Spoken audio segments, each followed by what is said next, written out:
I love the premise of the show. Smart people talking about dumb shit.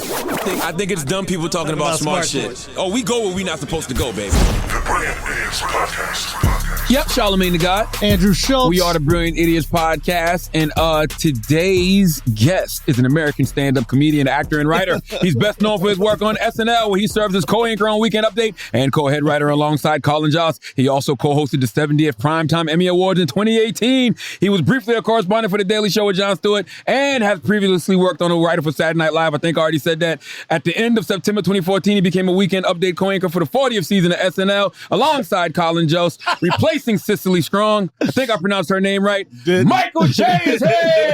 Hey! The full bio. Oh, that's the better bio. Oh, no, that's the same one I just read. Yeah, that's good. You got it, man. They didn't, Shout out to Cicely. they didn't have none of his old endorsements like most people's bios do. I know that's actually probably recent, man, because I've had some awful ones. Bios? Yeah. Okay. Just shit that's like I don't even know what. Like, Bring that mic a little Put closer. the mic a little closer to your lips. Pause. oh my bad. There you go. Yeah. Listen, Michael, I'm going to tell you something, man. I really slept on your TV show.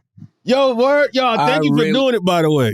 And by slept on it, I didn't see it until 2 weeks ago. I watched it 2 weeks ago during, what was it, Memorial Weekend? Yeah. And I watched. And you binged it. I binged it because, the episodes are quick. They're like 19 minutes, 20 minutes. Yeah. I watched the whole seasons, and I'm like, yo, this shit is really dope. I appreciate you, man. Yo, for real, thank you for coming, you too, and For sure, man. I really appreciate that. Thank you for having me. It was fun. It was like, it felt like the cellar to me. Like that's like what the writer's room was. Yeah. It was just a bunch of comedians kind of just talking shit, arguing, Yes. and then, yo, write that up. That could be funny. Yeah. And then they work together and we just got it done. No, that scene was dope because it's like, I didn't know Amy Schumer and Method Man would be in the scene. No, you got everybody out. That was impressive, man. That was silly. It was stupid. My favorite episode, I'm not going to say favorite, but one of my favorites, because I liked a lot of them, was the episode where your man got shot but couldn't afford the call an ambulance. So That's y'all decided to season go one. in the ride share, but then the ride share wouldn't take y'all. Because he wasn't wearing a mask. Yes. But it made so much sense of like, not just the hypocrisy, but it's almost like, can I say it? Can I talk about this? Oh, please. What? Okay, the guy's naked on the train, right? Yeah. But he's got a mask on. Yeah. These two, Shay and his man, don't have a mask on. So they can't go. Everybody's on the train yelling at Shay and doing it's like, dude, this dude's standing there butt naked and nobody got nothing to say to him.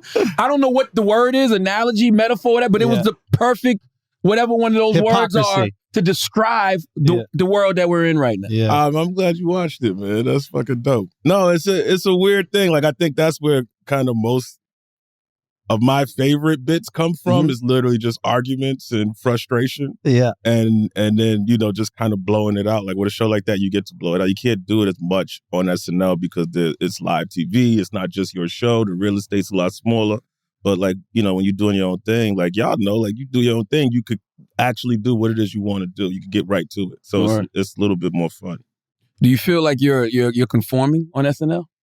Yeah, of course. But you have to. I think that's part of what makes SNL a little bit special. It's like what you can't do also makes what you do cool. So when you do see something exciting and when it does hit the mark, it has way more impact because you understand the rules and what can't be done. You know what I mean? So It's naughtier. When you could say whatever you want, It's not as naughty. It's not as whatever. But like when you have a platform where it's live and you're getting very close to that line, it's like, well, how far to that line can you go without going over? Yeah.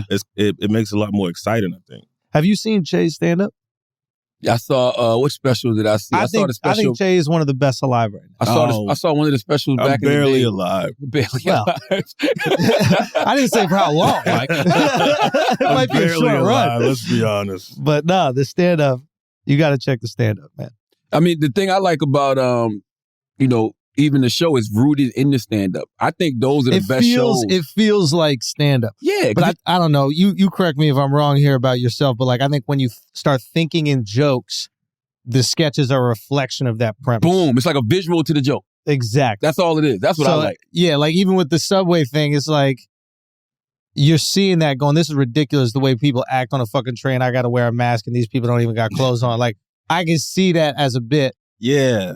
Yeah. But now you get to that's- see the naked dude. You get to see all these things turn into reality. Well, that's the ill thing because like I'd never had a sketch background. I started a stand up. Yeah. You know, so when I got to SNL, I came in as a guest writer, and I never wrote sketches before, so I didn't know what I was doing. But I ended up getting a job because what I didn't know at the time, stand ups are very premise rich. Yeah. So if you ever have a writer's room, having stand-ups in the room is great because we always kind of find the jokes. We're premise rich and we can punch up. Yeah. So there's always kind of a place for us.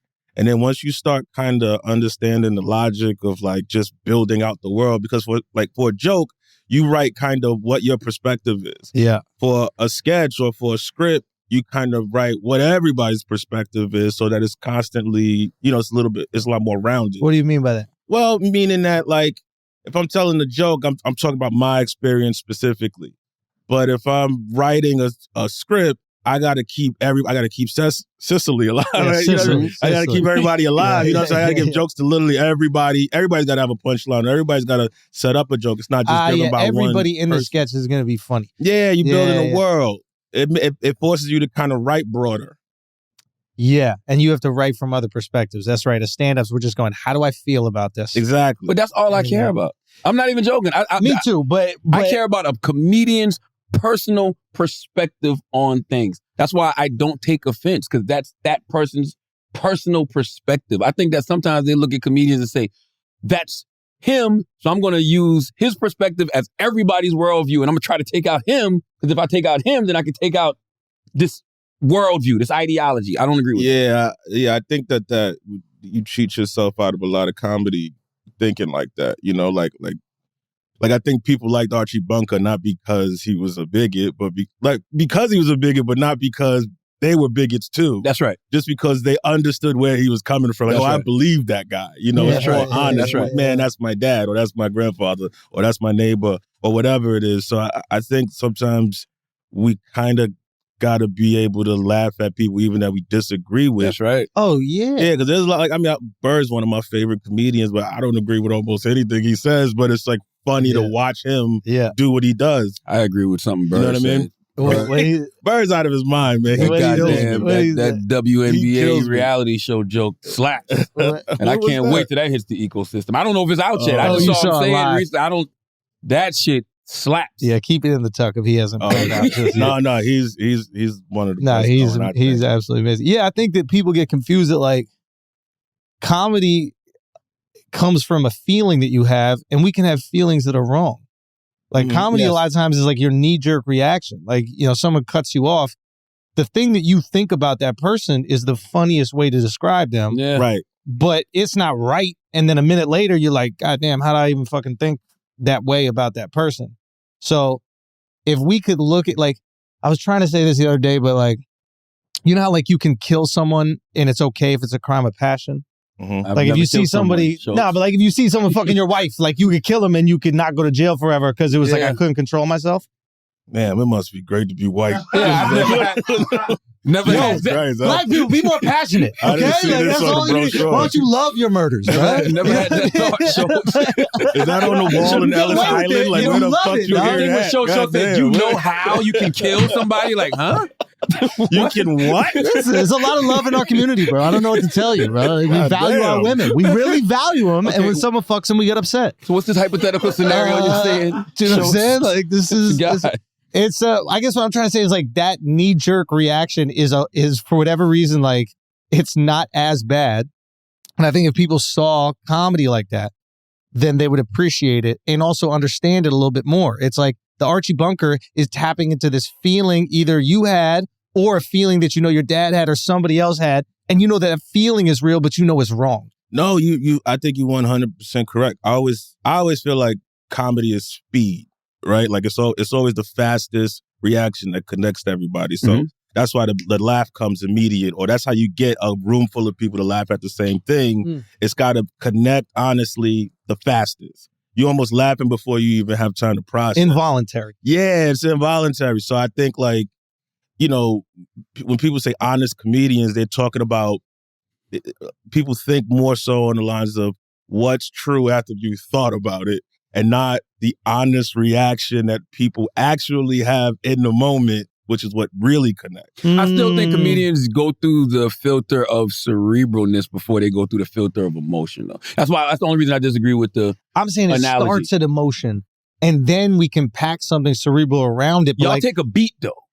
we do, and That all comes later. Yeah, That's not yeah, in yeah. crafting the joke. Yeah. It's the quick when you first start a joke, like in this Yeah. first part, you try to get the reaction first. I gotta wear a mask and this dude's naked. That's the Yeah, joke, that's the right? joke. You got a mask on, you can Immediately. barely breathe. This guy's dick is out in the subway, and you're like, "This is But that's stupid." the premise. Yeah. That is the premise. That's Yeah, the yeah, idea. yeah. That's Got the you, joke. got you. But then building out the world Got you. is what we do after the facts. Now, I would say maybe that's the only inauthentic thing that we do is that we're acting like this is this knee-jerk thing when it is something that we've had months to process and make it beautiful. Yeah. That's That- that but that's- Groundhog Day but that- shit. Yeah. Yeah, I just... Yo. Yeah, I get That's you. what comedy is. Yeah, it is. It's Yeah. Groundhog Day 3 months in.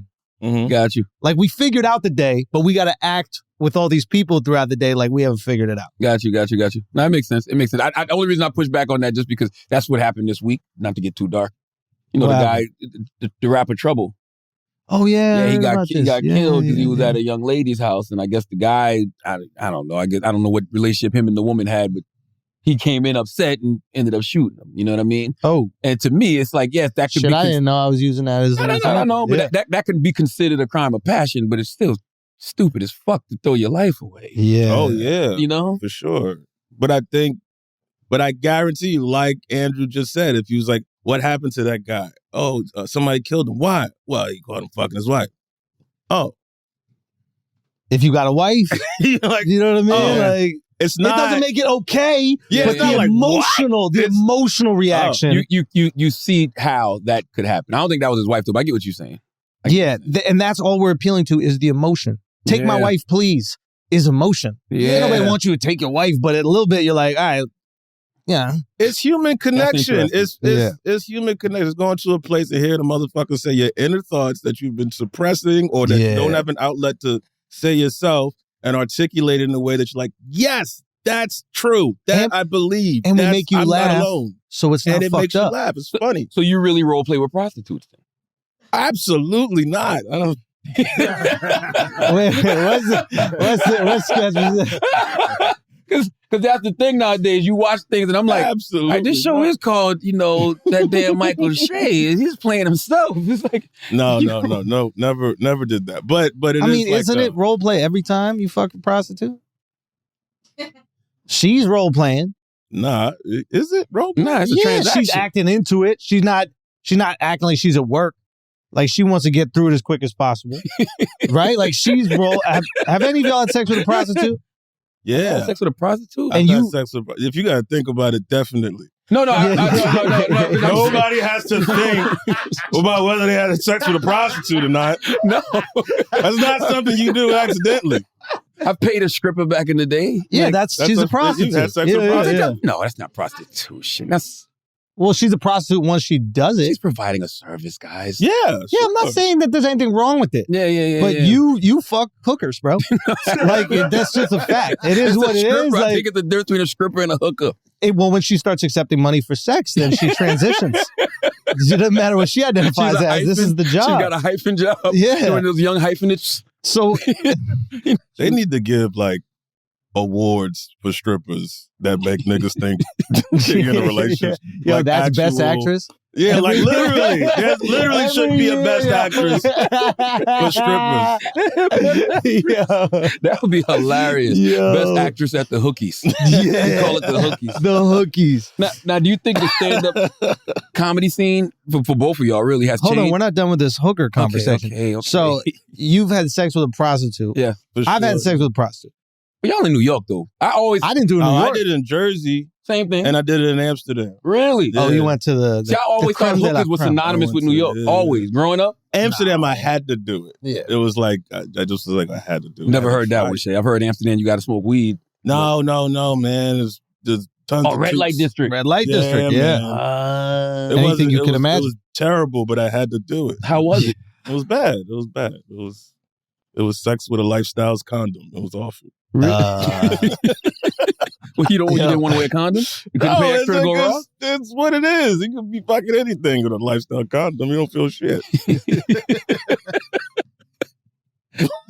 Wait, did you ask? Fucking, you asked why he didn't go raw yeah, on the professional? No. Some people pay for that. I wasn't in love, Charlemagne. That's You didn't kiss her in the mouth. You didn't kiss her in the mouth? Oh, nigga. But see, that's the weird thing, right? That's why. That's why. Just tell us what happened with you, dog. Because your shit seems the most interesting. You tugging down this hooker. I am an intimate cancer. I have a level. Okay. I've always had a level. Okay. So when you have a level, you're used to being at that level. Right. Like that's why you don't go down. Like, you know what I mean? Did you go down on the girl that you paid to have sex with? She, first of all, I didn't look at her as a stripper. She was a nice young lady when she wasn't in the club. But both things can be true. She could be a nice stripper. Yeah. Yeah, see, I don't worry about that. Occupation didn't bother me at the time. But you paid when you paid her money. I don't think she was very nice if she still pay her money. What do you mean? Seems like she's a filthy liar. I wasn't paying her for the transactions. What were you paying her she for, was Charlotte? The homie. Oh, this guy's a simp. She was the homie. You're adorable. Yes. That was my I like the fun. So she didn't even want the money. Probably not. Probably not. But you know, probably not. Just so happened you gave it to her. You kicking it with me as a little something, man. And when you stopped giving her that money, like, did the relationship change at all? He's still cool. If you think about it, you tricked her. Yeah. Yeah. There is something to that, though. That's why no, there is something to that. Like, I have to have, I've always had to have some type of relationship with a woman. Yeah. That's why I've never been, I've never been good at, like, the cheating thing, sleeping with a stripper. Define good. What do you mean? Define good at the cheating thing. Like, what would make you good at it? Yeah. Being able just to hit it and keep it moving. Right. And not think about the person. Now, some might make the argument that it would make you a worse cheater, that you needed to have a whole emotional connection. No, I think that's something that was lacking in me. I felt like I needed to have that emotional connection. I didn't want to feel like I was using somebody. You know what I mean? Like, I didn't want to feel like I was just using someone for sex. You did that, Shay, on the show. I don't know why you sitting there acting like you didn't do that. Everything you saying, I relate to. Yeah, I understand everything you're saying. I just never, I've never been in denial. You're not saying nothing wrong. It's just because you was role playing with her. He had her playing. Why are you trying to push it on him? Like, you did it in the show. Yeah. because I am married. Okay. And I've heard my wife listening to Brandon Itch every now and then. Okay. So I'm just trying to put this out there the right way. And this is a long time ago. So then say what you're trying to say. Like, hey, baby, if I ever cheated, it's because I really liked them. I was fucking, I ain't mean nothing. You know what I'm saying? I was fucking them girls. They'll get right back. You know what I'm saying? Right. Got to quote Hove to get out of some of this shit. You know what I'm saying? She didn't even want the money. Give me a towel. Got me in here sweating, talking about my transgressions. All I was trying to do is talk to Michael Shea about his TV show. What do you mean? With what? With sex? No, for sure. That's why I role play with prostitutes. I do. I want them to believe. I want to believe that they're into it. I've only slept with one prostitute, but I want to believe that they actually want to do it. She likes you. Yeah. You probably talked to her. She didn't speak English. If a girl's like talking to you and you guys have sex, will you feel that? Yeah, like. Yeah. You said if a girl, what'd she say? If a girl stopped talking to us after we had sex with them, would we? Oh yeah, you'd feel away. Yeah, for sure. Was that the premise of talking to the therapist? No, that came later. To me, it wasn't really a joke about the therapy. It was more. If it wasn't a joke about the process, it was more a joke about the therapy. About I'm so unlikely to go to therapy that I'll open up with a prostitute role playing therapy. That's the way I'd go. It was more about me being able to open up to somebody, and this was a way of me doing it. You know what I mean? Wow. So that's the heightenedness that is a prostitute. Okay. Do you find it hard to open up to a therapist though in real life? Oh yeah, for sure. I think it's hard for me to even initiate that conversation with somebody, like initiate that act of getting a therapist. Really? Yeah, I think it's that black man doctor shit. Yeah. If it ain't falling off you. I've been going to therapy for like 6 years. I know you kind of like you changed culture in a lot of ways where it's a lot more acceptable. I think you're part of the reason. I think a lot of people from our community go to therapy. Thank you. I hear that. But it didn't work on me. It didn't work? Nah, I'm still not going. But I understand, like, you know, a lot of people. I wonder if it's because comedians are so nuanced with life, though. I think it's because we got an outlet. That's what I'm thinking. We have a place to go. So I know that's probably not enough, but I think for us, we like, I got a spot. But it's like why I don't go on vacation, because I travel. But I wonder if it's like a vulnerability thing. Like it's more vulnerable to go up there and say something without the punchline. Like to say the true feeling. Ooh. Like you're forced to deal with why you do what you do. Ooh. Like why do you need the audience's approval? How does it feel if you don't? Like that could be true, but I don't think that's true for me. That doesn't feel true for me. It sounds like someone who's never been to therapy. I feel like I'm in therapy right now. Schultz dug into you just now. That was a therapy question. Like leg crossed and shit. Because that's real. It made me think about it. It's like, oh yeah, being able to tell the truth without a punchline. That's like, it's not as scary when you have something to land on, right? No, but you have conversations with people where you're not fucking digging for a punchline. That's not true. I've never heard two comedians have a conversation and the laughs don't come a mile a second. Not a minute. That's not. Okay, a minute. I'll give y'all a minute. Then There's a lot of more arguing. There's a lot more debate. There's a lot of yelling. Yeah, a lot of screaming. Yeah. But there's I jokes can't in the believe young you don't do stand up. You tell him this every week. Did you see how bro. I started sweating just sitting here trying to have a fucking conversation about hookers? But prior to the past couple of months, right? Stand up is literally the most dangerous thing in the world. Getting on that motherfucker, not the y'all, you fucking maniacs, getting on that stage and having to make a room full of people laugh on purpose? I don't know. That's not dangerous. Yeah, not the you seasoned professionals. I don't know. What's worse that could happen? They don't laugh? They're coming there to laugh. That's all good. You know what I mean? They paid money. They're like, I'd really like to laugh. And they're looking at you like, hey, please do the thing that I really want you to do. Yeah. You know, I think like early in your career, you perform in these places where it's almost like they threw up a show and people doing their laundry. They didn't even know they were going to get a comedy show. That's tough. Oh, yeah. But, you know, you go into the comedy club that somebody's been waiting 2 weeks to go see. They're ready to laugh. Yeah, it gets easier and easier. But this is coming from Michael Shea and Andrew Schultz. Yeah. Think about y'all 10 years ago, 15 years ago, when y'all were just trying to make it, getting up on stage for the first time. My first time on stage was at an open mic at what was it? Comedy Corner. Remember Comedy Corner on McDougal? They had an open mic there, and it went terrible, you know. But it was like I knew immediately this is what I want to do. Like this, it was already fun, even when it was bad. It's like when somebody like hands you a game you don't know how to play first. You're like, no, let me try it again. Immediately, I was going up every day, all the time. Why? Tell me why. What? Even though you didn't the do biggest well. thing that I remember was the view. Something about being on stage and looking at everybody, looking back.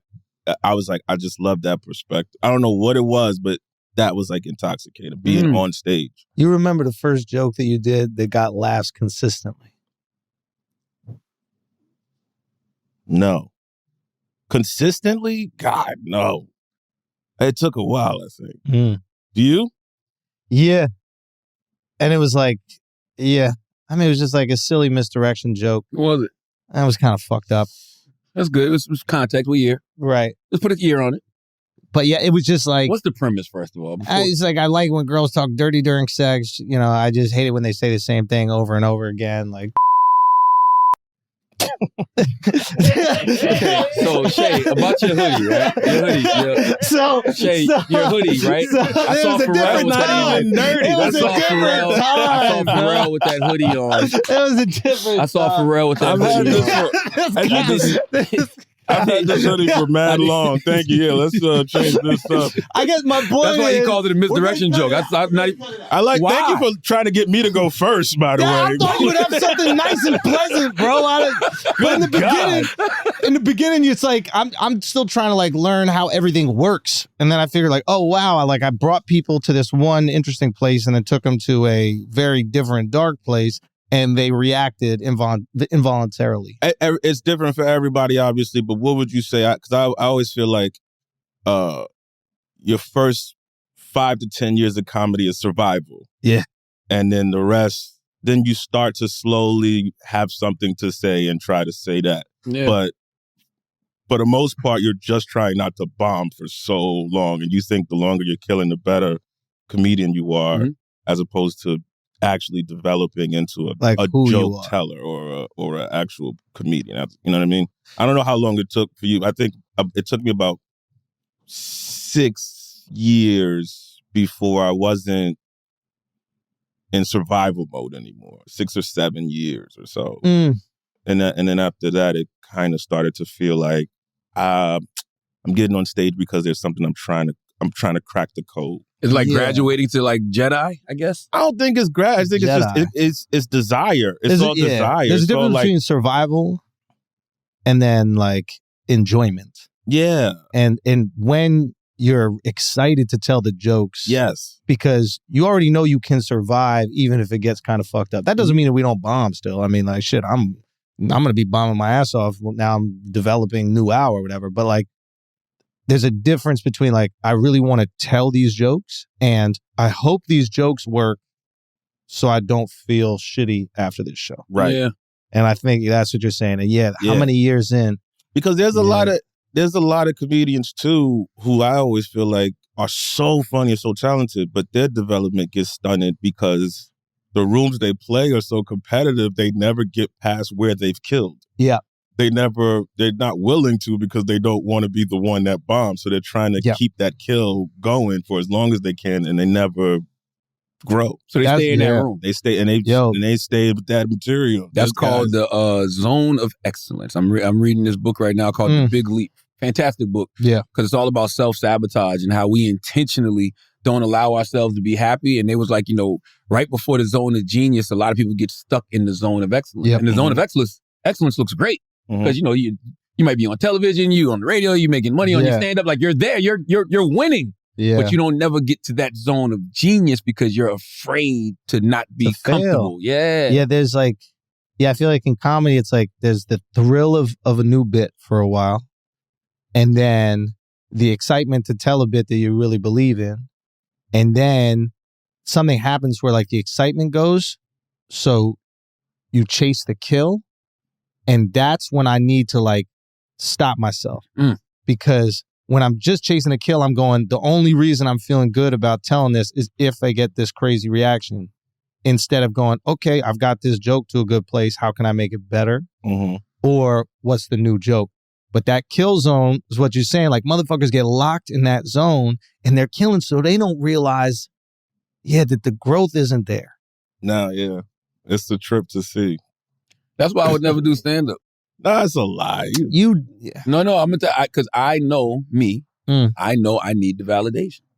And so if I get on that stage and don't get that validation from the crowd. Just go up tomorrow. No, I'm going to be questioning the fuck out of myself about everything, not just that stand-up. You know what I'm saying? I'm going to be questioning myself about everything, not just what happened on that stage. I'll be questioning myself about life. Yeah. Period.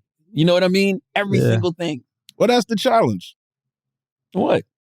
Question yourself. Yeah.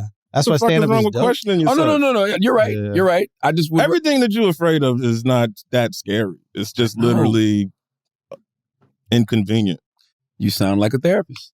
That's why I don't need that That's shit. what a therapist would tell you. A therapist like, think about all the times that you've actually thought about something going wrong. Yeah. And how many times it has actually gone wrong. It could go wrong, but once it's gone wrong, then what? That's the thing. It's not that it won't go wrong. It's that once it goes wrong, then what? Once it goes wrong, it goes viral. No, well, for you, because people are probably going to be waiting for you to bomb, but like, they will. You like to see people bomb. All them donkey of the days, bro. All them donkey of the days, man. They're going to be on your ass, But like, bro. look at Tip. Like, Tip did stand up, and they tried to catch him at a lot of his worst moments. Yeah. And now that that's done, he can do, no one cares Now anymore. he's free. Now he's free to do whatever he wants. Yeah. Because the worst has happened. That is not true. And you know that's not absolutely. No, When I was the last understand what time you're you've saying. seen a Boot like a at the video? Barclays, bro. I literally just asked somebody the other day if T.I. still doing stand-up. Oh. because I haven't seen him since. That's what I'm saying. This is where he gets good. But this is where he's going to get good because now no one really cares. He can actually develop. He can try. He can fail. It's not going to be, he doesn't have to read about it the next day. He can literally, this is where you get good. I could be wrong, man, but I just feel like stand-up is not something you do once you get to a certain age. You know what I mean? That's just my personal opinion. You're wrong. I probably am. I just don't feel like, stand-up might not be something that you do once you get to a certain level of fame because it's very difficult. Oh, no, that's about to be the new fame. It is difficult, but it's fun. To me, it's like, I don't know anybody who, other than Eddie Murphy, that was all the way entrenched and wasn't a lifer. You know what I mean? You always end up doing it again. Even Eddie is like still kind of making deals to do stand-up. You know what I mean? Like, you can't shake it because there's no reaction. Everybody about to be running the stand-up soon. You know how it was the podcast rush for? Now it's going to be the stand-up rush. You about to see it? I doubt it. They just got to try it once. That's the beauty of it. Why? Because it's hard, man. That's my point. When you get on that stage and you talking to all of these people and you say the wrong thing and they just looking at you like, word. And don't let them start booing, man. They might, Whose ego can handle that? Even if they do well. I'll go up tonight now. This is... Everybody go Che. That don't count. Nah, it does. Trust me, man. Sometimes, like, you bugging. He's bugging. I think you just wish you would have done it. Yes, and now you're making excuses as to why it's smart that you didn't. That's what I think. I take it back. You know what, though? You know what made me think that? It's too late. You already said you do. No, because I was watching the Carlin doc this weekend. And I was like, oh, shit, Carlin used to do radio. You know what I mean? So then it had me thinking like, oh, shit. And then I think about people like you who say, oh, you should have did stand-up. And I'm like, oh, damn, maybe I should have done some stand-up. I think you have the brain for stand-up. I think you could do it, but I think that you did exactly what you're supposed to do. I agree. Like your skill set I agree. Is perfect. Oh, yeah, you're fine. You did okay. Thank you. But I'm saying... Telling me that shit. But I'm saying you would have had a lot of fun doing stand-up. Yes. Nah, I like this. I literally like this. I like sitting around. But there's stand-ups that do this. You can't. It's not mutually exclusive. That's the other thing. You know. A bunch of stand-ups are sitting down on stage now, exactly doing this. And that's pretty much stand-up. Yeah. I'm thinking back to what you were saying about that Killzone. I have empathy for like the comics that are like coming up or just start making a living and get caught in that because they're thinking that every set is their last set at that club. Or am I going to get booked again this next week? And it takes a certain level of either like economic comfort or complete not give a fuck or just love of the art to go, I'm just going to say fuck it. Because it's cutthroat too. I think like in any business or any craft, there's going to be about 5% of people who actually give a fuck about doing it and really, really want to do it. And a lot of people who kind of think they can do it or can get away with doing it or just do their impression of it. Yeah. Even in this business, how many people that's like actually into this and people that's like, I should just do one because everybody else got one. And it's, and I know I could fake it or I know what they're doing. You know what I mean? Like a lot of times people just doing their impression of what they want to do, not exactly in it or, following the trend of success. Yeah. So it's like, it's the same with stand-up. I always say people, they'll see something working for somebody else and they'll be like, oh, I want to do that too. Yes. But that's really not what you're supposed to do. No, you got to be yourself. For somebody else. Yeah. But you got to learn that the hard way when you get up on that stage. And that's the beauty of it. I mean, I always go back to this Colin quote from, what was it, Comedian? When he's like, there's like justice in comedy after 5 minutes. It's like you could be famous, you could be on SNL, you could do whatever, but like they're going to give you 5 minutes of, oh yeah, I'm going to laugh at this guy because he's famous. Yeah. And then after that, it's like, I'm going to need some fucking jokes. Yeah. Yeah. I want to ask y'all about the Carlin doc, man, because I watched the George Carlin doc this weekend on HBO Max. First of all, I didn't know. Yeah, I always hear people mention George Carlin. I wasn't in the George Carlin. Fucking brilliant. I don't see anybody doing that now. Carlin? I don't see anybody doing what Carlin's doing. It's doing, bro. Very specific thing what he's doing, man. Yeah. I love the 90s specials. I know a lot of people didn't love him as much because they got real dark. Mhm. But I thought what he was tapping into there was like, I thought it was like right up there with Rock specials, which are some of the best of all time at that same exact time. Praise, bro. I remember it was like, kind of at the same time. I wish people revisit it as often as, they talk about Pryor's and Chappelle's and all that stuff. But it's right up there, man. Rock is the closest to Carlin. I think so too. And it's You put Carlin over Rock? I mean, I relate to Rock more because he's black. And it's You know what I more current. mean? Carlin's white. And But I just think he's the Well, we closest to ironed a out Carlin. the basics, guys. Huh? What did you say? Yeah, we ironed out the basics. You're right. Real investigative journalism here. I'm sorry, like I put Rock, But I'm a who came first person. You know what I'm saying? So I don't think there is a Rock without a Carlin. It's like yesterday when Ryan Clark posted, Chris Brown's more talented than Michael Jackson. How do you even come to that conclusion? And then everybody starts talking about, because Chris does graffiti and I'm like, what talking about music and dancing? Graffiti. I mean, we're not talking about anything else. We're talking about music and dancing. Yeah. Like Tank said, because he does graffiti and he draws. And I'm like, what are we talking about? I thought we were talking about music and dancing. So to me, Carlin came first. And man, I'm telling you, after watching that doc, I was like, wow. It had me think about something else too, right?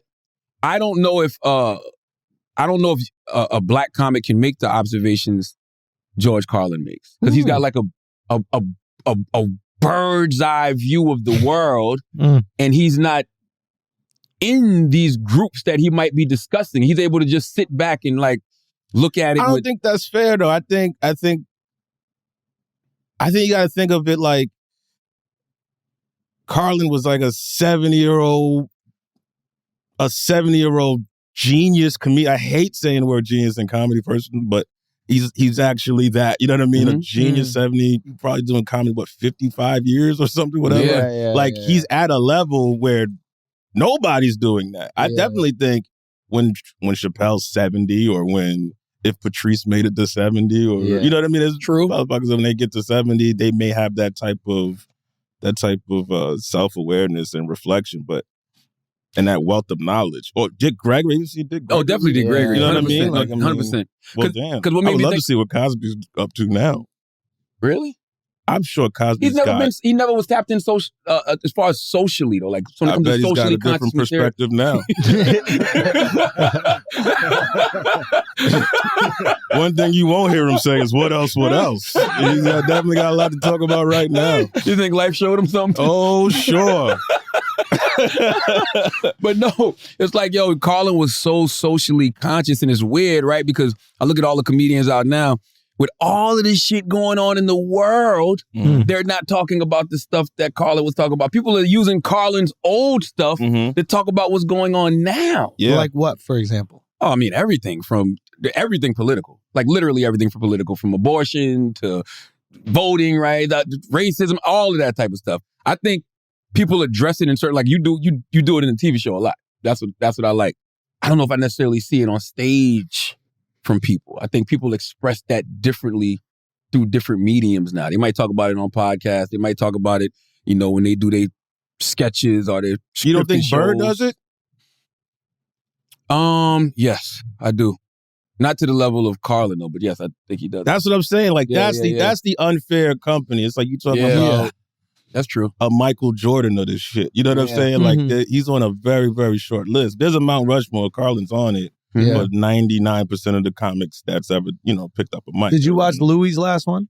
No, I haven't. I haven't either, and I'm surprised. Like maybe he touched into some of these things. Like, yeah, I think you're talking about like very mature thought, and like someone who's like synthesized and digested life. And I never thought about that. I never thought about the age thing. You're right. It's important. Like if you talk to old heads that are wise, like everything they say just sounds so profound, right? Yeah. So it's like. And then you add the fact that this guy's been doing comedy that long, and he's just been like crafting these like bits and ideas. Yeah, like, and also the way Carlin also kind of didn't need an audience the way he started performing when he started like kind of really, really locking in the late 90s. His shit was damn near spoken word. It was so rhythmic, and you could almost listen to it without any of the audience. You know what I'm saying? Like it was damn near a song. I remember even. In those days, they would do these promos where he would just go on these long rants and long runs from the special, and that was the promo for the specials, and they were just as enjoyable.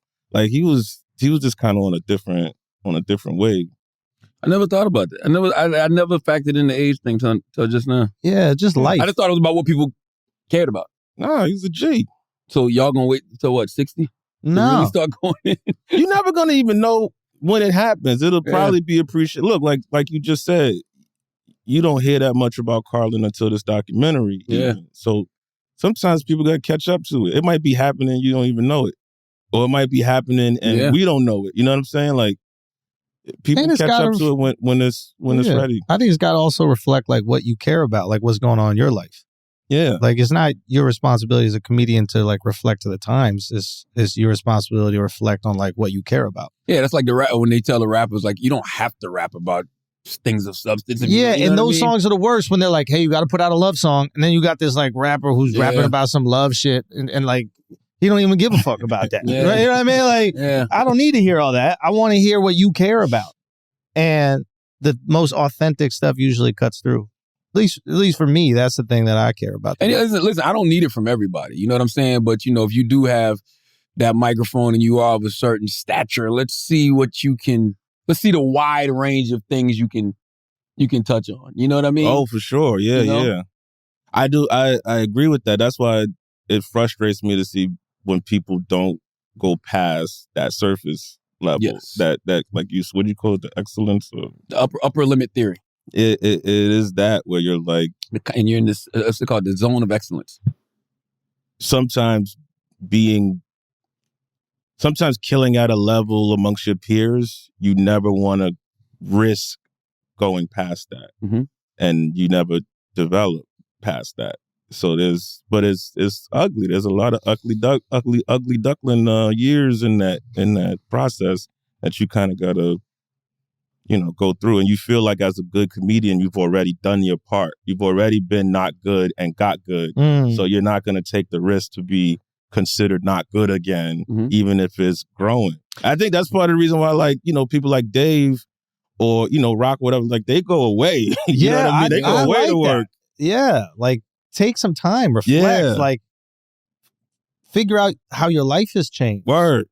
Like, I know this sensation. Like, trust me, I felt it. Like, I just came off this crazy tour, and the sensation is like, well, keep this ball rolling. And it's like, but that's not how you're going to create the show that people need to feel. Like, I need to go away for maybe it's years, dude. Like, and I need to be in the clubs working, but like processing how I feel about the world. And then the crazy thing about stand-up, and you mentioned all these old dudes, is like, Carlin's stand-up at the end wasn't his stand-up in the beginning. Nowhere near it. And it took a process to even get, and his stand-up was funny in the beginning. Yeah, of course. But like, you also have to go through them new growing pains when you change and start talking about different things you're going through, because you might not have the tools to execute those jokes the way you had the tools to execute the jokes early on. Yeah, it comes a point where the performer actually catches up with the man, if that makes sense. Yeah, and like, I don't know if Dave as a performer has caught up with Dave the man yet. Because when you hear Dave talk, it's like, he's the best at talking out loud. I mean, I'm not saying his comedy's not like that, but when you hear him talk, I like hearing Dave talk more nowadays than I even do hearing the jokes sometimes. No, I like the. I don't know. I like. I seen him recently, man. Crazy. He's on fire. Oh wow, he's on fire. Yeah, he unlocked something. I don't know. He's on fire. Maybe right the performer caught up with the man. I think Dave is just at a point now where he does what he wants. Like he's it's like he reminds me of Prince in that way of like he could do Prince stuff where you may not even be like, I'm not into it. Yeah. But then you put him in a Rock and Roll Hall of Fame and you're like, oh, this motherfucker is the best guitarist in the world too. Who knew? You know what I mean? Like he's so good that he just does what he wants to do, and you kind of at his mercy. You're like, he's on a different plane, I think. No, but I like that, because I think you should be taking those risks. Like if you are trying to do something, change something, like, who knows what you're going to do? Yo, in fucking 10 years, we could sit here and then go, you know what? I've just really fell in love with one-liners, and I want to get great at one-liners, and I've never been good at them, but I just think there's something so beautiful about the economy of the joke. And then you could focus 3 years on putting out a special of just one-liners. I mean, look at Norm, what Norm was doing, where people kind of go back to Who is silly Norm McDonald. McDonald. Who Oh, I passed thought of away. Cheers as soon as you said that. Yeah, the nigga from Cheers.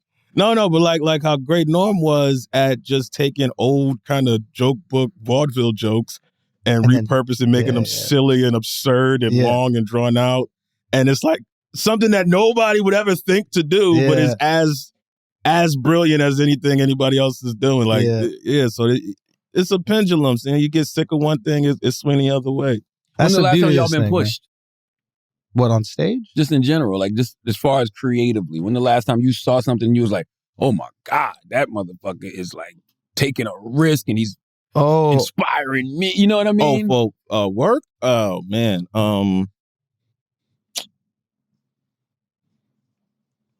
I still haven't seen Gerard's special, but I worked with before that. I still haven't watched it. It's just so hard for me to sit down and watch I get it. comedy on television. Every comic says this. It's so hard for me to like sit and watch comedy on television. But I saw him live and I was listening to the way his brain works and the way he was approaching things. And then we talked about comedy like afterwards, and it was like, it pushed me a little bit in a different way. Like it's just in a different way of like, I don't even know how to really describe it, but he's somebody that I've kind of been paying a lot of attention to. Okay. What about you, Shows? I mean, like there'll be guys that like are our colleagues and like friends that like I see and they're just, doing a joke about a topic that is even just like common in the ether, but it's so different and so unique and just so fun. Like I saw Dan Soder do this joke the other day and I was like, oh fuck, he's like really thinking. Yeah. Like he's like being like really thoughtful about this thing. And so much heart too in everything he does. Yeah, he cares. Yeah, he it's like, truly does. He's so attached with the material. Every time he gets on stage, I say it and I'm just like, you're being 100% you. Yeah. You're not even being comedy you. Yeah. You're being you. Dan Soder, go check out Dan. Dan's but like, a nice guy. Say what? He's a nice guy. Oh, he's great. Yeah, you know him from Guy Code days. But like, so there's like new guys that I'm seeing are young and doing that. That's what I don't know. Who's the new guy? Oh man, I mean, like my boy that opens for me, Mark Gagnon is great. Derek Poston is fucking great. I mean, Derek's down in Austin. Like, there's Eagle Witt. Eagle's funny. Like, there's a lot of like young guys that are fucking hilarious. But I'll be honest, the shit that still pushes me is like old stuff, like going back watching like old Patrice or like I watched Bringing the Pain just the other day because like I wanted to see if it lived up to like my memory of it. Do you know what I mean? Yeah. And it fucking crushes the memory. Like even killer. Bernie, bro, we always talk about like that set, the Bernie, I Ain't Scared of You. Like, I think like I think that might be like the most perfect 5 minutes of just stand up. I'm not talking about like premises. I'm talking about like interaction between audience and human being. Like in essence, what happened there? That's like a perfect storm. It's magic. Yeah, bro. yeah, it's magic. That's like crazy. And it's like I look at those moments and I'm like, okay, well, what's happening here? How do I create magic like that? You know who else got a couple things like that too? Eddie Griffin. Oh, dude, Eddie Griffin's Def Jams. Yeah. Are like melt the walls. It's like crazy shit. Like, I don't know how you got all of these things to work. Y'all need to watch Ray J, bro. Ray J. J. Ray J yesterday. No, what he did? What is this His guy? gay pride Ray rant, bro. J? You want to see Ray J? Go to hold on. You just cut off your transition. Hold on, I'm gonna give y'all. What? I'm gonna do this ad, but when we come back, before this Go ad, ahead. this is one of those things like stand up is one of these things like you're wild for Ray J, but like Eddie Wait till I play it. Griffin's a perfect example where like you'll see certain people in movies or like TV shows and they're like become like actors and they become successful, right? And they're great as actors, they're whatever, but like sometimes you see their stand up and then you go, oh, I totally understand why Ross. they I got see what opportunity. happened here. Yes. Yeah. Yes, you For see sure. it and you go, oh, I understand why someone would go, please, can we make a movie Yeah. with you? Yeah. Because it's lightning. yeah. It's Like- literally, I've never seen anything like that kind of. Cat Williams, bro. Like you saw Cat like Williams, early Cat. Eddie It's like- Murphy, Patrice O'Neal would have been there. Jay Leno. Rock. I never saw Leno. Jay Leno was one of those guys that was like That's what I heard. the best. And Really? then, yeah, man, it was like the best working comic. Or Seinfeld, or like there's just guys that got kind of blank checks for how hard they were killing. What about Conan? Conan was never a stand-up. Never Conan He wasn't? No, he was He was a writer, right? he was a Lampoon guy, and then he was a writer at SNL, and then got the job. Oh, The Lampoon is the Harvard Lampoon. Yeah, the comedy magazine? Yeah. Yeah. But they have like a whole club out there. We're going to pay some bills and we're going to come back and do church announcements. And then I want to play y'all the greatest living comic living today, and it's Ray J. Okay. Okay. I'm using the bathroom real quick. Get the Ray J clip ready, Taylor, because Ray J, the singer, Ray J. Ray J, Brandy's brother. Brandy brother. Okay. Keeps. Salute to Keeps. 2 out of 3 men will experience some form of hair loss by the time they're 35, and there are only 2 FDA-approved medications that can prevent hair loss. Keeps offers both. Keeps offers a simple, stress-free way to keep your hair, convenient virtual doctor consultations and medications delivered straight to your door every 3 months. You don't have to leave your home. Low-cost treatments start at just $10 per month, and Keeps offers generic versions, discreet packaging, and proven results. Keeps has more 5-star reviews than any of its competitors. Prevention is key, all right? Treatments can take 4 to 6 months to see results, so act fast, all right? If you're ready to take action and prevent hair loss, go to Keeps, KEEPS.com/idiots to receive your first month of treatment for free. That's KEEPS.com/idiots to get your first month free. Keeps, KEEPS.com/idiots. And today's show is also brought to you by Blue Chew. Look, man, I know we in the crib a lot, okay? But it might be time to get off the couch and get back into the bedroom, okay? Blue Chew can help you. All right, guys, we know that confidence can take you far in life. And when you feel confident, you're at your best, especially when it comes time to step up to the plate, all right? That's where Blue Chew comes in. Blue Chew is a unique online service that delivers the same active ingredients as Viagra and Cialis, but in chewable tablets and at a fraction of the cost. You can take them anytime, day or night, so you can plan ahead or be ready whenever an opportunity arises. The process is simple. Sign up at BlueChew.com. Consult with one of their licensed medical providers, and once you're approved, you'll receive your prescription within days. The best part, it's all done online, so no visits to the doctor's office, no awkward conversations, and no waiting in line at the pharmacy. Blue Chew's tablets are made in the USA and prepared and shipped direct to your door in a discreet package. So if you could benefit from extra confidence when it's time to perform, Blue Chew can help. And we've got a special deal for our listeners. Try Blue Chew free when you use our promo code IDIOTS at checkout. Just pay $5 shipping. That's BlueChew.com, promo code IDIOTS to receive your first month free. Visit BlueChew.com for more details and important safety information. And we thank Blue Chew for sponsoring the Brilliant Idiots podcast. Now let's get back to the show. The announcements are a very important part of what we do in church. All right, it's time for some church announcements. Schultz, Yes. you said you had a big announcement this week. I lie. You like? I lie. I don't. I'll announce it when I get back from the honeymoon. I go on my honeymoon next week, man. Okay, congratulations. Yeah, thank you. That's my big announcement. That you're going on the honeymoon. I'm going on my honeymoon. Michael Shea, you got any announcements? No. You don't got no shows and nothing? No, man. I'm trying to take a break, man. I'll probably do some stand-up throughout the week, but I ain't promoting nothing. Okay. Go check out Michael Che's HBO show. Man. That damn Michael Che. It's really good. Check out his stand-up. He's got specials out right now on Netflix, both of them. HBO or Netflix? I got 2 on Netflix. Netflix. Maybe another one soon.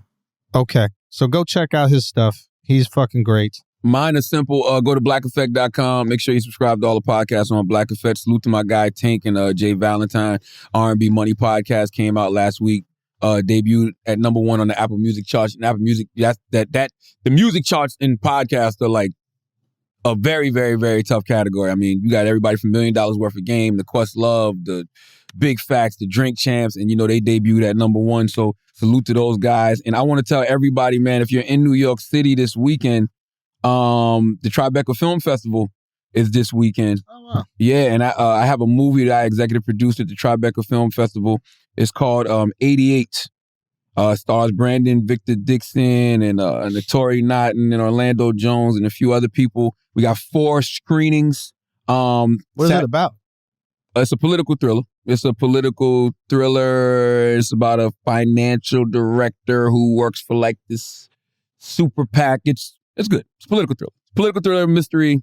It's about, it's good. Did I sell it? Just say you don't know what the fuck the movie's about. I do know what the movie is about. I just say you cut the check. You explained it. I still don't know. It's about like government mistrust and like it's a political thriller. It's about a black man that works for the government. It's kind of wait a minute. Is it like by the door-ish. Political thriller? Or? This guy is crazy, man. But it's just about you working for the government, but then you don't actually trust the government because you're a black man. It's got a lot of it's got a lot of spook by the door elements. But the first screening is sold out this Saturday at 8:30. But then we have another one Monday, June 13th at 6 p.m., Tuesday, June 14th at 9 p.m., and Saturday, June 18th at 2:15 p.m., all at the Tribeca Film Festival. So just go to TribecaFilmFestival.com, type in 88, and get tickets for that. Now let's get back to the show. Okay. Let's listen to the greatest comedian who I want two great comedians from this era to be inspired by. You know, y'all talking about all of these Burrs and Harlans and Rocks and Chappelle's. What about Ray J? Okay? Let's listen to Ray Jizzle. You might want to start from the beginning. This is Ray J on celebrating Pride Month.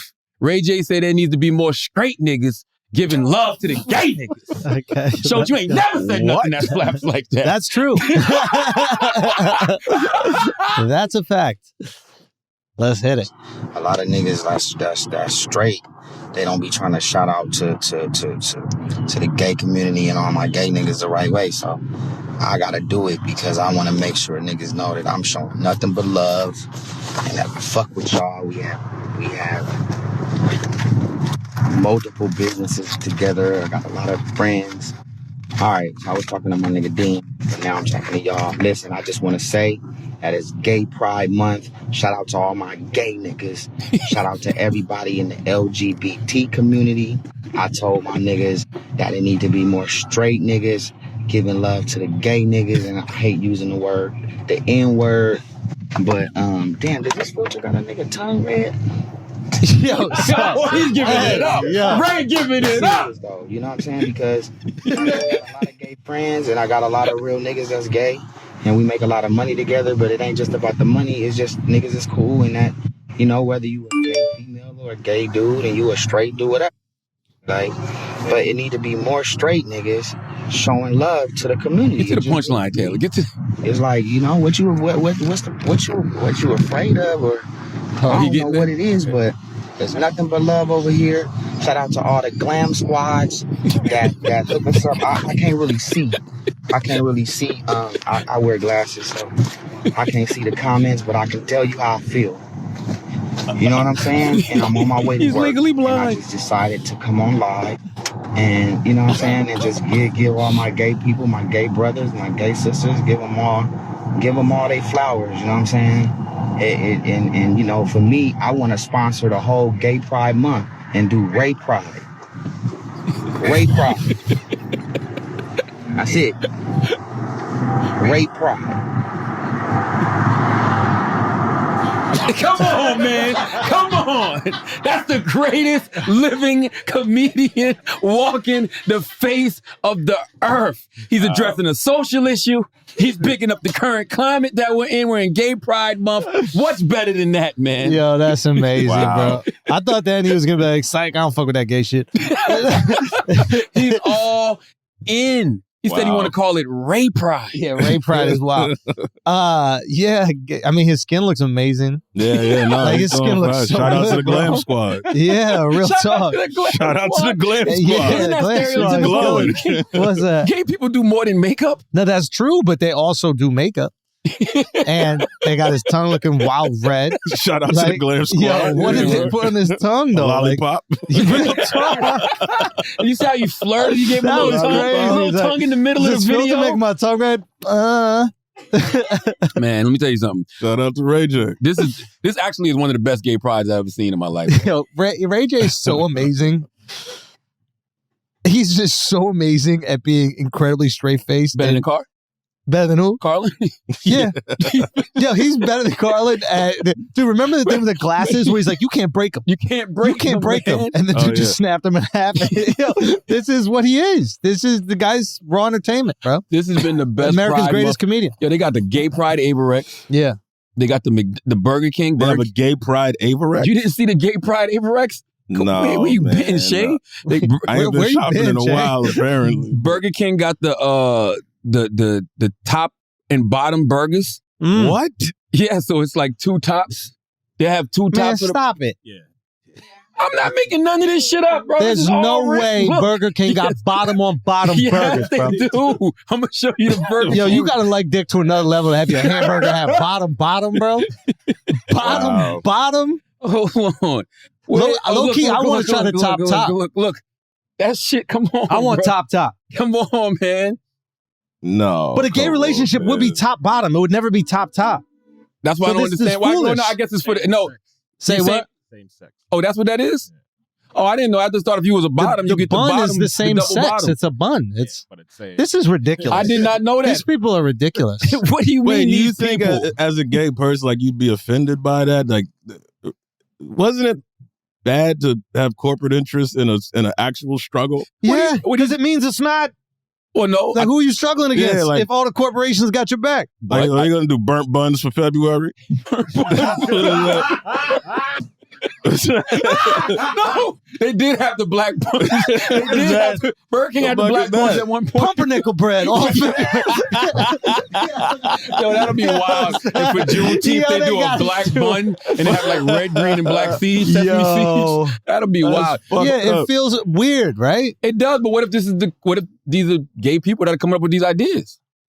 What if these are gay people that work at these corporations and they're coming up with these ideas? I mean, gay people got to be more creative than this, bro. Hey, man. This is straight people ideas for sure. You think so? Don't you think, like, wouldn't gay people like it if both sides of the bun was the same? Like, that's a straight dude trying to understand what gay people would like. Look at this. You think gay people thought of that? Gay people just could be like, hey, just give me a burger, bro. I like burgers. They're good. No, I don't see. Yeah. Hey, man, salute to all the gay people. I respect y'all so much because Gay people would sold hot dogs, bro. gay people just take That's what they would have. They would have had hot dogs. The glizzy. The glizzy. That glizzy, just bro. do a hot dog for the month. That'd be fire, that bro. Glizzy. Hell yeah. Listen, gay people are the best, bro. Gay people take what they want. Gay people got 70% of the alphabet is theirs now. Yeah. Okay? Yeah. They took the rainbow. The rainbow is theirs. When you Yeah. see a rainbow, you don't even think of God's promise no more. Yeah. I'm Wait, serious. is that what the rainbow used to be? Yes, what did you I think didn't it know was? there was any religious implication whatsoever. Yes, with the man. rainbow. After Noah built the ark, Noah built the ark, and then Yeah. after the flood, there was a rainbow, and it was a rainbow to promise that God will never flood the earth again. Ah, Yeah. Well, I mean, he had a few floods. yeah. Promises kept, promises delivered. There's been more floods. It's not the last flood. Not to ever that happened. magnitude. What do y'all think of Lori Harvey and Michael B. Jordan's breakup? Friend of yours, Michael B. Jordan? No. What do you think? What do I think about their breakup? Yeah. I thought it was wrong how they did him at the Warriors game. Did you? Why see do that? people even tie the two together though? He was just saying, Bro, do you follow Graham Wizard Chat and then I can't say the word on Instagram? What is it? He's the best follow on Instagram. what's the fault? But he posts some picture of I just said it, but there's the N word at the end. And he's just the best. He's just fucking hilarious. And he had the video of Michael B. Jordan like at the front row. Yeah. And like for whatever reason he kind of looks like he's getting choked up I a little saw bit. that, and it was like this is the new Michael B. Jordan crying meme or some stupid shit like that. Dude. Well, damn, Poor what guy. happened? I don't know what happened. I just know Steve Harvey's making jokes. All I know is white women are happy, man. Why? Because they get Wait, Michael what's B. Steve back. They Harvey get Michael got B. to do with Jordan that? back, baby. Isn't Lori Harvey's his daughter, His right? yeah, that's his daughter. I didn't know that. What? Yo, come on. You didn't know Lori Harvey was Steve Harvey's daddy? He never mentioned it on No, I Family mean, y'all didn't Feud. know Steve Harvey was Lori's daddy? I never heard him talk about that. Well, how would I know that? And that's why y'all can't get mad at Jack Harlow. Ooh. You know what I'm saying? There's What did Jack Harlow do? He didn't know Brandy and Ray J was brother and sister. That's yeah, that's reasonable. fair. Yeah. He's 20 years old. Yeah, my well, point. how the They fuck haven't would been he brother know and that? sister for 10 years minimum. What? Like, culturally. You know what I mean? Like Ray J got the headphones. Nah, Brandy doing what she's doing. No, that's true. No, that is a great point. And I don't know why people don't understand that to a certain generation, they know Ray J more. But I also only know Lori Harvey from pictures. I don't know is she an actress or I don't know. okay. She's a model? I don't know. Well, Well, I guess that's why I know her from pictures. Well, if Michael B. Jordan goes to white women and never comes back, you know why now. You think Lori If he did goes it? back- It's Damn. Lori's fault? No, I'm serious. Okay. If he goes back to white women, it's Look at that stash, bro. That's a hell of a stash. Yeah, he's going back to white women, bro. That's an Apollo Creed stash. Yeah. For Steve Harvey? Oh, he's trying to get her back, you saying? Yo, that's I don't know him that well, but he's a, Yo, that's He gotta start wearing the big suit. He gotta come through with the That's big funny. suit. That's wild. That's hilarious. Jordan grew his mustache He's in a like Steve Harvey to try to get double-breasted Lori purple back. suit. Top 10 reasons the you can take only me back. It's the That's only wild. way. So, Oh, that's fucking hilarious. Michael Che, there's been rumors that you might leave SNL. Any truth to that? No. I'm not leaving. I'm coming You back. said that emphatically. I'm not like you leaving. just know what Not the future leaving. holds. No, I'm gonna stay. I'm laughing I because tried go. I'm laughing because me and Andrew were arguing about it. I was like, yo, I'm out. And he was like, you sure? And I Every was like, time I "I'm talk out." to him, we have like a yearly, catch up, and he's like, "Yeah, this is the last year, bro. I'm gone. It was though. It was. It literally was. 5 years running." No, it was my contract was up and I was out, but we negotiated a different type of situation that was Like more money?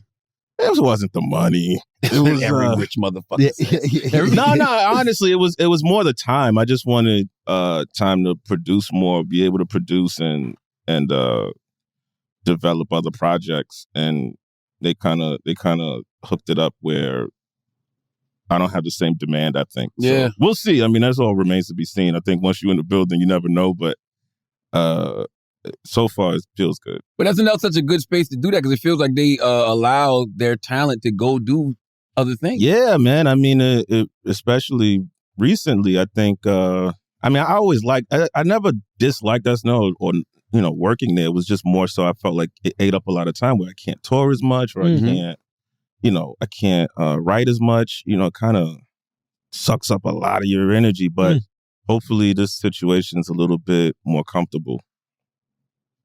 That's why, Andrew. You think he's lying? Yeah, he does. Yeah, Yeah, he does. of course he's lying. But you would have had to announce it No, already. you got to though, if make he an was hour walking and a there, right? half TV show every week. It's insane. It's hard. It's not insane. something There's that no you way they're could- going to be like, could why don't you pitch a do second part-time? time. How much are you involved in though? I mean, I know you do Weekend Update, Yeah, and then well, you're the head writer. But what does that consist of?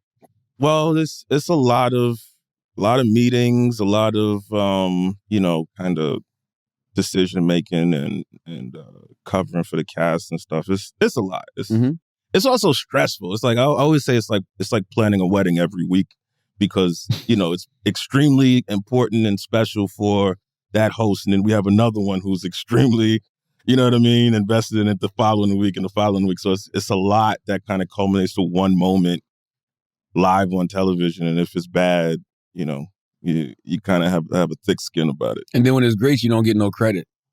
Like you don't. Yeah, like, you do. Like when can't say that. Kim Kardashian delivers a great monologue, Yeah. and the first thing I hear is, well, Dave Chappelle and Michelle Wolf wrote that for her. I'm like, well, what about the guys and women that's there every week? Yeah. You know what I'm saying? No, but they did though. I went back and forth with Michelle a lot about that. Like, but a lot goes into that. Like Michelle really held that down. Like I don't know how she did that. That was like, it was kind of dope to see. Oh, she did it on her own? Between her and Dave, but Yeah. but I was talking to her more. So Dave is impossible to talk to sometimes. Like he's always busy. But they really came through for that one. But even when a sketch or a bit or something slaps, I guess you don't care though. You're the head writer. You don't care if you get credit, right? No. SNL is something that gets appreciated sort of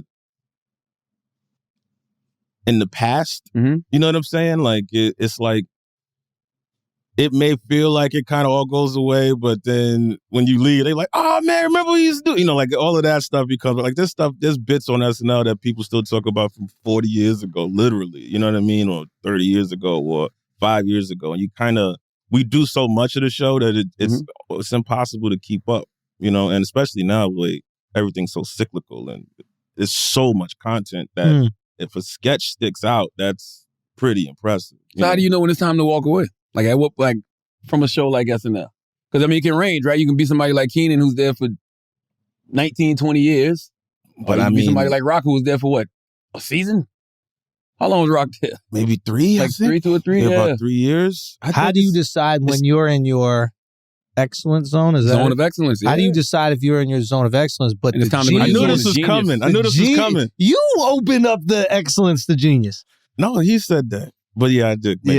No, I think it's I just selfishly, what I and love. I say this to you all the time. Yeah. I just selfishly am like, I would love to see what you could create with all the time. I don't even know how you're putting together enough material to have specials while you're doing these things. It's like, You're that right. to me You're is right. fucking mind-boggling.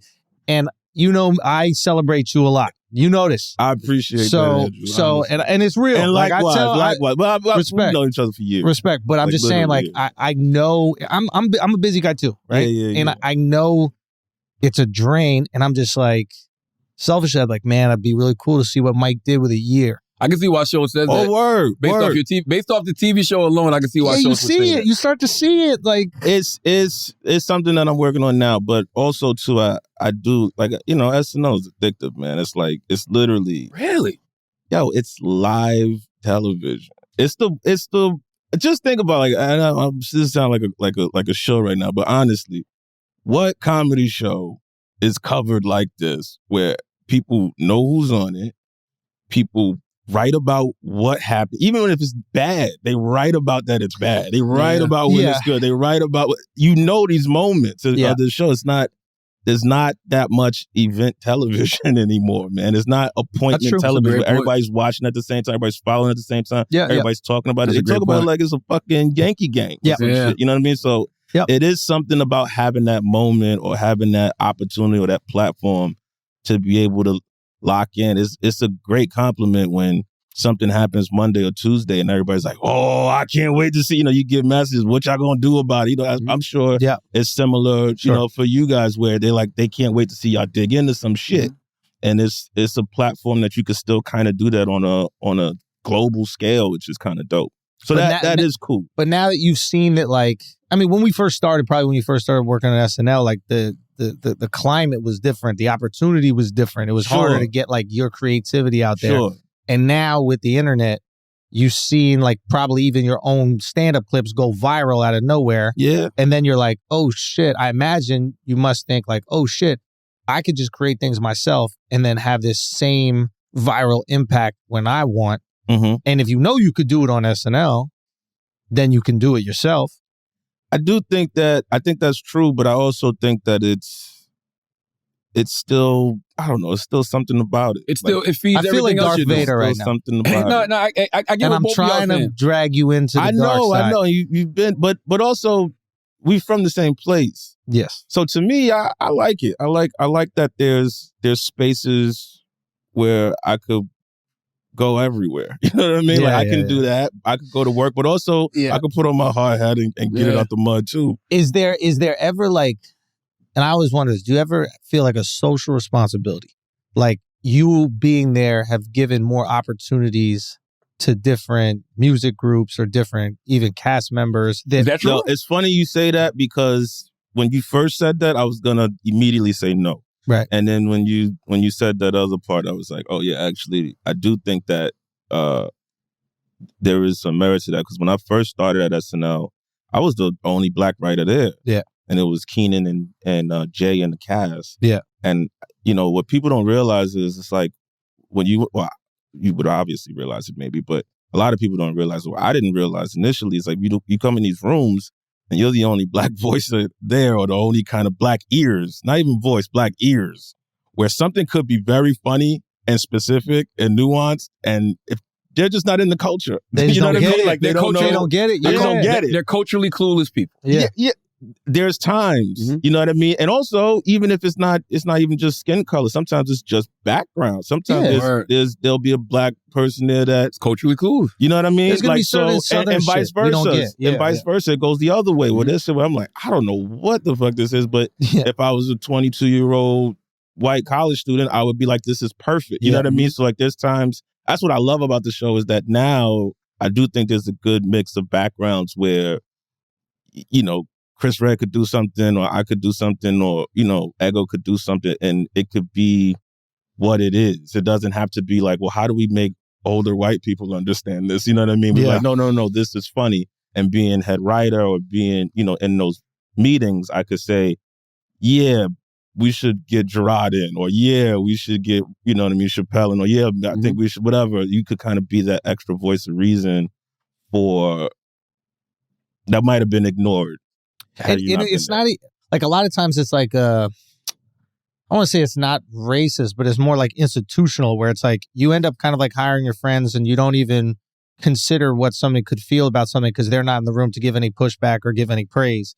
And then like you have someone like you in there, and all of a sudden you get to start hiring the people that you believe in, or at least suggesting the people that you believe in. And then those other people are in the room going, oh, wow, I didn't even think about it from this perspective. Yeah, we need more of that perspective. And then through osmosis, you create this thing. For sure. And then that's, especially when you see it work, then they know that's a thing that can work.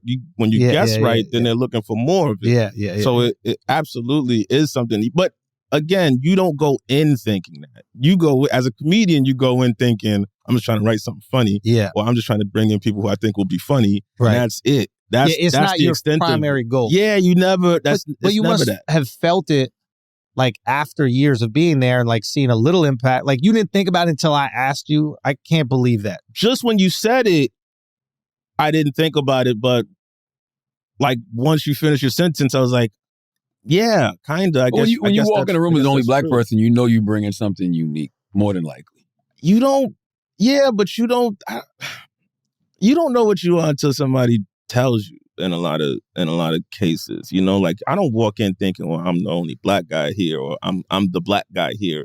You kind of know that later on. You know what I mean? Yeah. You know it selfishly as a comedian. When you're on stage, you're alone. You're not the only black guy. You're not the guy. You're whatever. You're just trying to do what you're trying to do. You know what I'm saying? So I feel like when you walk into these rooms, you're just trying to do the jokes, and then once they're not working, you're like, oh, this is too black. I can't say it. You know what I mean? Like, it's like, oh, okay, I got it. Because I'm black. Yeah. Like, but it happens like that. You'll write, because I started out as a writer. I wasn't performing none of the jokes. So if I'm writing a sketch, there's words certain actors can't say. Or there's language they might not even get. You know so what I mean? You're reminded that you're black. You're reminded. Then you find out, oh, that's right. I'm the only nigga here. Like, this should be funnier. You know what I mean? Yeah, I don't think you're lying. I just don't believe you. Like, Schultz, when you walk in a room, Schultz, and you're the only white person. Yeah. I'm pretty sure you're the only white person. You know what's funny? I walk into this podcast every single week and I'm the only white person. This might be different though, because this is. But you guys our are my space. friend. Like, I think once you know people. Do you feel like the only white person right now? No. That's my point. But you guys are all my friends, so I'm walking into a group of friends. I'm walking into a room with friends. If it was complete strangers and I walk in, you know, I'll probably leave as soon as I can, you know, just for safety, for my own safety. When you in a meeting, if you go into like a meeting, like a pitch meeting or some shit like that, do you feel like are you always conscious of, all right, it scores 2-4? Yeah. Are you really? You think I told y'all that I wrote about that in my second book, just because, like, man, I mean, I guess because of the era that we're in and it's so stupid, and this is why you got to disconnect from social media, because it's like you always feel like this audience is with you. I think it might be some also to you from the South, right? Yeah. That's also a different thing. 100%. I think New York City's a little bit different, where 100%. There's no such thing as like black 100%. And white rooms. It's kind of all 100%. Integrated everywhere. Nah, you 100%. You know what I mean? 100%. I can think of times me and my wife walked into like a restaurant in our hometown when we was young, because we've been together forever. So we walked in this restaurant. It was called the Barony House in Mounts Corner, South Carolina. It's still there, I believe. And like literally just whiteness. All the patrons, everybody working there. And as soon as we walked in, we looked like, yeah, we not staying here. And the hostess and it's was like southern white shit. They're wearing like khakis and stuff like that. Yes. Like, The hostess was like, why y'all leaving? College polos. Yeah. Boat shoes, and dude. The white hostess said to us, oh, why y'all leaving? Because y'all black?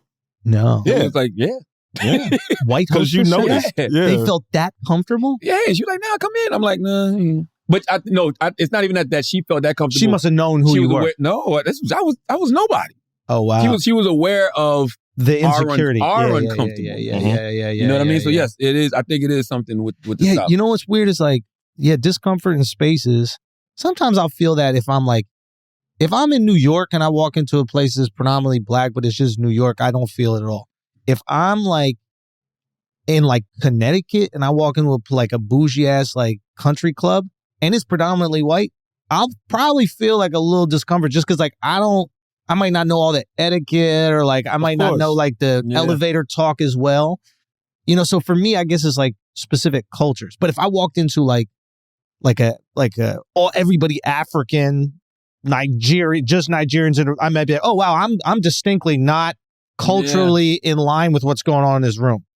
But if I'm just walking into like a fucking sneaker shop and I'm the only white guy, I'm like not even. I think we all I'm not thinking about it that much. Like if we're in a room and there's one woman, it's like, yo, guys, look alive. You know what I'm saying? Like, don't say nothing crazy. You know what I mean? Like, just try to make her as comfortable as possible. Like, but I think something has to happen for you to like. If I enter a room and there's one woman, I might say something, then hear it and be like, oh, shit, there's a lady. My bad. You know what I mean? Like whatever it is, or anything racially or class wise, whatever. Be like, oh, you gotta think about it for a second. Because you cursed there's a kid in there, like there's a child here. Be in the barbershop all the time. Be in the barbershop, be in there talking shit, getting your hair cut, music, fucking fuck you, shoot everybody in. They're like, yo, kid just walked in, turn down. Oh, older woman or something just walked like in. that. Yo, what if Trump said that was just barbershop talk? I think he did say that. No, he said it was locker room talk. But what if he said barbershop talk? Barbershop talk would have hit a that little different. Slapped. Bro, that would have hit a little different. I'd be like, are you kidding me? He's not wrong. You know why? You know why? Because everybody goes to the barbershop. I ain't never been in no goddamn locker room. I look like a fucking athlete to you. Yeah. Like the barbershop, you understand that point of reference. You get it. Oh, that's deep, man. I would have understood a little bit better. You miss Trump, don't you? No, I don't miss him. A little. Nah, I didn't. Saturday Night Live, Michael Che said he misses Trump. I miss having hope in Biden. Yeah. Oh, that's done. I don't think we ever had it though. Yeah. I think the hope. I don't think we had hope in Biden. I missed I don't think there was ever hope in Biden. Yeah, I think people just wanted Trump out, but there was never actual hope. I think there was in hope Biden. in not Trump, but I don't know if it was hope. I'll give you that. Biden. All right, maybe that's a better way to say it. It's gonna be better without hope him. and not Trump. And it's calm. I don't know. It's calmer without him, without a doubt. What, Trump? Without Trump, yeah. Like, Trump was a psycho. Yeah, like the environment is just calm. No. I mean, like, bro, are you kidding? Nah. You think it's not? But you like know who congressmen are. Like, you're really political. Like, but the average person doesn't even know what's going on politically. That's wild. Bro, I thought you were saying for like a month cinnamon when you were saying cinema. And I Googled cinnamon and I was like, who the fuck is this Congressman Cinnamon?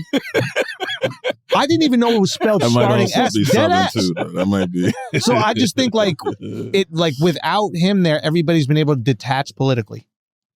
I do think there it did feel a lot like the difference between having a bad leader and having no leader. What would you rather have? Bad parents or no parents? It feels like we have no leader now. That's my point. It feels like with Trump, we had a terrible leader, and now we have no leader, and it's almost like... What do you say? I mean, what did you say? No show's better than a bad show?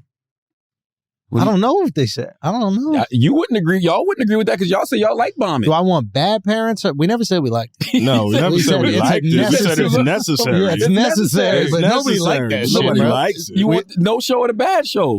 No leadership or bad leadership.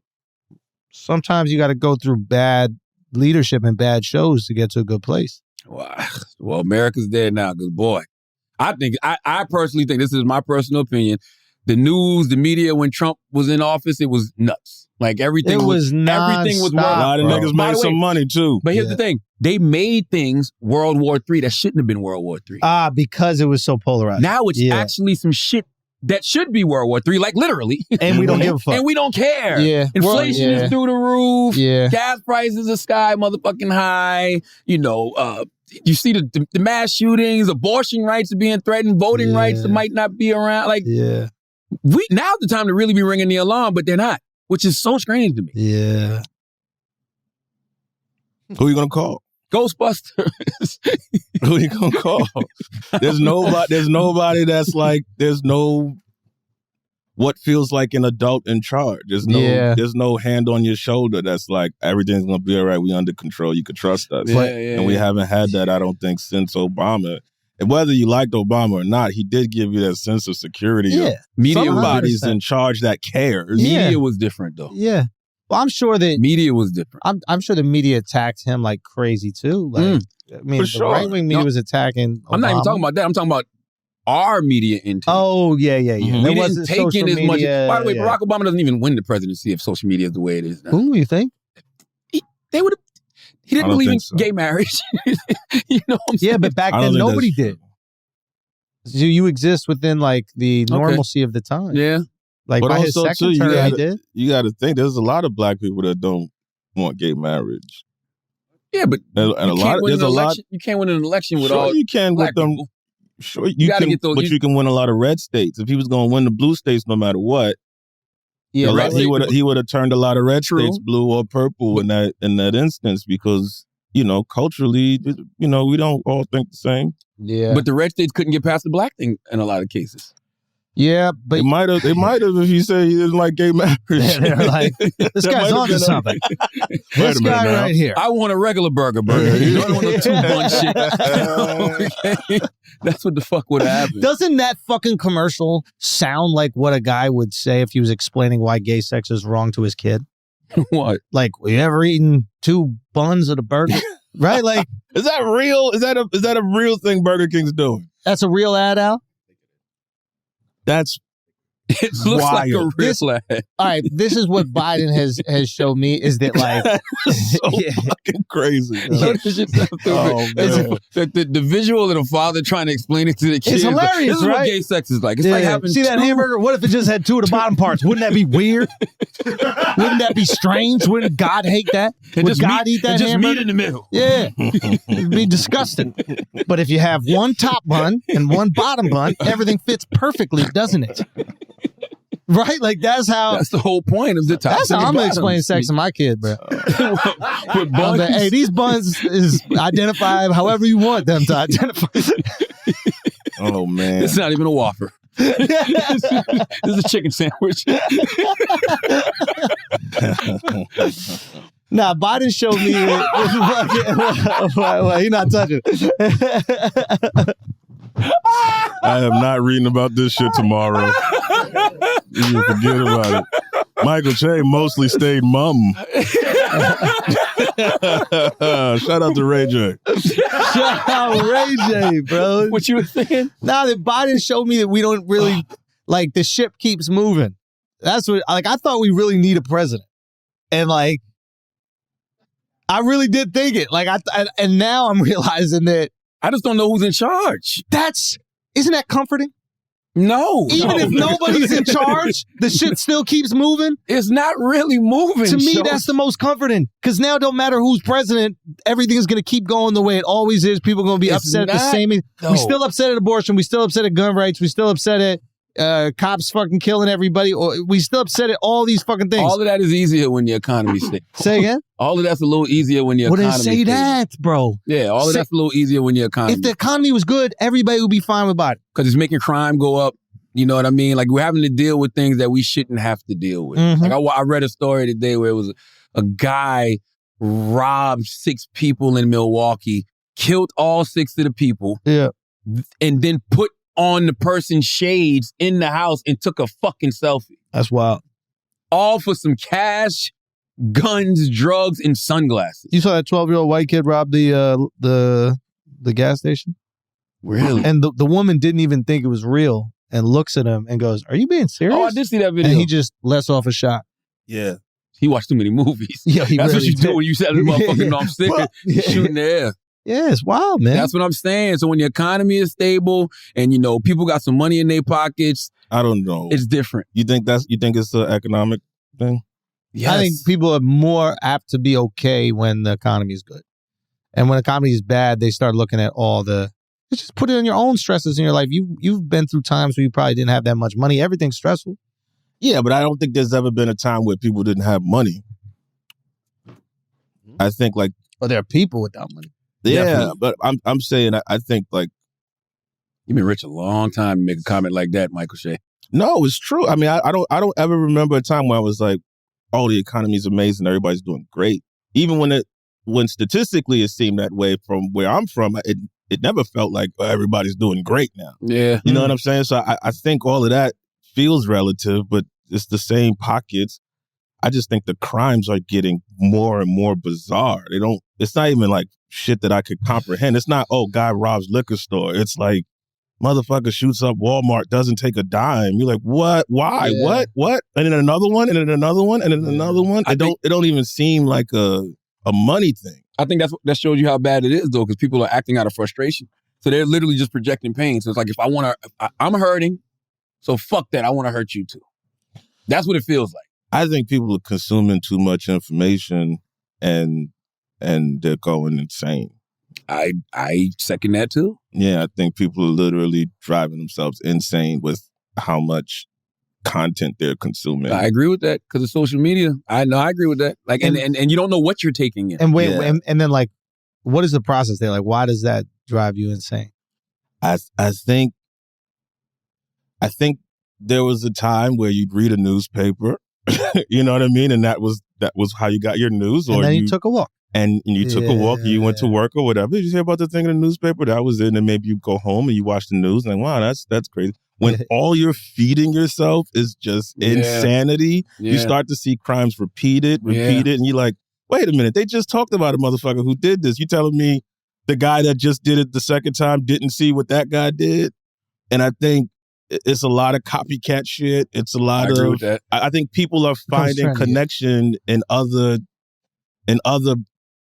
bouts of insanity. Yeah. And they starting to feel like we in the insane crew. You know what I mean? Yeah. And they feel connected, and they starting to repeat this shit over and over again because all they're doing is consuming information about it. You think it's also too people are desensitized to violence? Because when I read that story in Milwaukee, I'm like, yo, you know how wild, and he's only 34, by the way. Yeah. You know how wild you got to be to kill 6 people, leave them in the house for 3 days, steal their shit and try their shit on and take selfies with it? Like, police are like, that's wild. That steps the game up. What do you mean, Michael Che? I see you stepped the game. You stepped the game up. Now you're the craziest. Oh yeah. They're trying to one up one another. now you're the crazy guy. Yeah. See, that's why comedians, I hate when they take the beat. Because you just leave it at that steps the game up. Yeah. You chuckle. You can't help but chuckle. Yeah. That's what it is. I truly think that people are starting to outdo themselves, and it's kind of sad to watch. And I wish the coverage wasn't as insane. It's got to be something. But the coverage comes from this. It's not even news outlets reporting this shit most of the time. It's the guy. It's convenience store cameras and this guy taking the selfie, and you got to tie the two together. If this guy takes a selfie, posted on social media, you got to tie the two stories together. You think if that guy didn't have Wi-Fi, he would have committed that crime? He'd have still did it. You think so? Yeah. Because he was starving. He wanted. He did it. He it was a robbery. So he wanted something. They had more than him. He wanted some of it. He probably wouldn't have took a selfie though. Probably wouldn't have took a selfie. Yeah. It's a strange world we live in. Yeah. And to even make sense of this shit, even to try to make sense of this shit will drive you crazy. Yeah. I don't know. All right, guys. Let's do some ads. I don't know how it got so sad talking about mass shootings. This guy. Let me come get this. You brought it up and it was like, wow, that's got weird. Like, yeah, man. I thought everybody was taking a beat to think. All right? Let's do some Talkspace when we come back and do some Asking Idiots. All right, guys, we're going to take a break for a second because I got to tell you guys about Talkspace, okay? Therapy is absolutely phenomenal. It is so important to being a good person, not only to yourself, but to your loved ones, to your friends, the people you work with. You have to learn about who you are and like why your behavior is, dictated by these complex emotions that got a lot to do with your childhood or other shit that's going on in your life. And if you just want to be a better version of yourself to the people around you, you get way more out of work, you get way more of relationships, everything. Talkspace can help you do that. Okay. Charlamagne can speak on this, I'm sure, forever, but he's a huge supporter of therapy. Therapy is absolutely amazing. And this is the way that people do therapy now. Like when I do therapy, I go on a Zoom with my therapist. It used to be weird to do it over the phone or in a Zoom call, but now since the pandemic, that's just how it's done. And maybe it's even more. Sorry, go. No, I don't think my wife's ever been in a therapist's office. There you go. All her therapy is over. And it might even be more comfortable for you. So Talkspace, they have the ability for you to do all this. Go check out your first therapy session. They have everything that you need, licensed professionals that you can deal with whenever you want. They also have 24/7 text, audio, and video messaging. Talkspace lets you talk to a licensed therapist without needing an appointment. Talkspace is private, secure, and most importantly, accessible. It's everything you love about therapy without the stuff that gets in the way, okay? If thoughts and emotions are piling up, a fresh perspective can help you feel better. Match your dedicated therapist today at Talkspace.com and use the promo code IDIOTS during the sign up to get $100 off your first month. That's $100 off at Talkspace.com, promo code IDIOTS. Now, this episode is also brought to you by Molson Coors, baby. Do you ever feel like you're always on? You got work, friends, family, a million pressing social issues, and an expectation to be on 24/7. Sometimes you just need a moment to turn off and hit reset. And that's when you reach for a Coors Light. It's made to chill, guys. I'm telling you, absolutely delicious, cool, crisp, refreshing. It's summer. You know the best way to cool down and chill the hell out. Take a moment. There's only one beer out there that's literally made to chill, and that's Coors Light. The mountains on the bottles and cans even turn blue when your beer is cold. That way, you always know when it's time to chill. When you need to hit the reset button, just open up a Coors Light. It's mountain cold refreshment made to chill. Coors Light is a cold lagered, cold filtered, and cold packaged beer. It's literally made to chill. It's as crisp and refreshing as the Colorado Rockies themselves. Perfect for a moment to unwind. When I need to take a second for myself, I reach for the beer that's made to chill. Get Coors Light delivered straight to your door with Drizzly or Instacart by going to CoorsLight.com/idiots. That's COORS Light, LIGHT.com/idiots. Celebrate responsibly. Coors Brewing Company, Golden, Colorado. Now let's get back to the show. All right, so let's do some Asking Idiots. All right, let's do some Asking Idiots. Talk about Amber Heard. I feel like he was gonna get extended. Amber Heard? She pooped. Yeah, how many people do you think is gonna shit on beds now that they found out about Amber Heard? You don't think that's ever gonna happen again? Oh, 100%. You don't think that has anything to do with it? Yeah. You know why I don't care about the Amber Heard case? Why? Because I was watching CNN on the day that the Tulsa hospital shooting happened. Yeah. And you're watching the Tulsa shooting happen, right? So this all of these. You already had Buffalo, we had Texas, we had all that, and I'm watching. I'm like, damn, another one in a fucking hospital, yada. And then all of a sudden, you see breaking news, and you're like, well, what the fuck is about to happen? Like this is breaking news during the Tulsa shooting. Yeah. What the fuck is about to happen? And it's the Johnny Depp Amber Heard case. Yeah. I don't give a fuck. Yeah. Who cares? Like the do breaking news on CNN. Then I turned to Fox. And Fox had the Johnny Depp Amber Heard thing going on. She lost $15 million. That's kind of funny. Yeah. It's hilarious. She will try to get $100 million and lost 15. And now she don't have it. Ooh. Johnny Depp not gonna see that money. But I guess it was his money anyway. He gave her 8. Yeah. And she's got 8, I think. I guess it's the principle. So $8,047,000. That's it. Let's do some Asking Idiots, Taylor, before we lose everybody. Oh. 2 Live Crew lost their freedom of speech case. How would hip hop sound today? That's from Jeffrey Knows with a Z at the end. Let's do the Michael Che question first. Oh, yeah, go ahead. Where does Michael Che, Travi2X, where does Michael Che rank his SNL group versus the past groups? Ooh. Oh, that's a really good question. Again, I think every cast is appreciated retroactively. So I'm going to say very high. And I know that people will be like, oh, get the fuck out of here. But I think once you start to see everybody's career after this, you'll start to realize how many fucking stars we actually had in this current group. Now, granted, we've had 20 cast members in this group, so it's a lot more, opportunity to get some greats out there. But I think what Cecily can do, what Kate could do with 80 and Keenan and Chris and Pete and even Leslie, who was, just there a couple years ago, I think people will appreciate it a lot more. In 5 years, people will be like, "Damn, we had a lot of winners."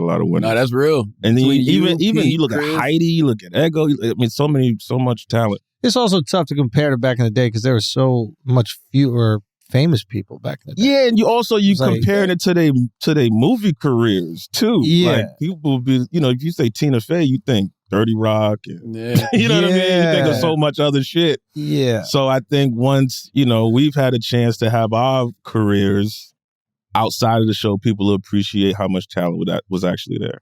Damn, shows. I guess telling them to quit might be the right thing then. I'm telling them, bro. Saying Cheesy says, is SNL considered a white show? I think it's considered a national show and in a white nation. Well handled. If it reflects the country, bro. Excellent answer. it reflects the country. That is a phenomenal answer. That's what it is. So let's just get a couple more, Taylor, and we get up out of here. Jeffrey knows if that's not a 2-minute answer. If the 2 Live Crew lost their freedom of speech case, how would hip hop sound today? That's when we talk about people who don't get their just due. Uncle Luke and 2 Live Crew is For one of them. sure. Because there's no parental advisory stickers on albums if it's not for Uncle Luke. That shit should really be a movie. Word. Like, it literally should be a movie. It changed the course of hip hop. I don't know what hip hop would be. I guess more people would be in jail because they used to lock you up. You perform certain songs, certain Word. places, they arrest your ass. You know what I mean? Certain things wouldn't get played on the radio. It would have. I don't know. That's not just hip hop. That's going to be all music. All music. Yes, he this changed is music. Rock music, Yes. everything. Like, that set a precedent for all of it. The So music is completely different. Music owes a tremendous debt. debt of gratitude to Uncle 100%. Luke. 100%. Right. What the fuck? Let's end on this one. Thanks to First said, is the phrase "happy wife, happy life" a sign of toxic Yo, femininity? yes, and there's nothing funnier than toxic femininity.